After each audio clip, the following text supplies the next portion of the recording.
啱啦，打到啱啱呢個跳大架嘅雙紮鼓。唉，我而家睇見啲人打鑼鼓夾演員，演員又唔夠到，鑼鼓又心急，半支楞坑。所以我上堂咪話3照面嗰度咧，褪後咧，你過咗中位，一定要去到1毫米。然之後咧，下一個動作咧就係3毫米做雙紮鼓嘅動作。咁喺呢段時間咧，如果你唔啱到咧，就會影響個節奏同埋個動作。不如示範下。好啊。拉開拉伸嘅時間，我哋應該去到1毫米，但係有啲咧嚟到呢個中間位咧，就已經跳啦。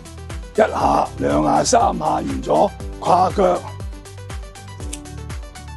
量咗上，咁到雙紮鼓嘅時間咧，佢都冇位行啦。咁但係你做晒動作咧，人哋個鑼鼓都未到雙紮鼓，所以個位係唔啱。量咗上，呢個位咧就喺翻1毫米嗰個位度啦。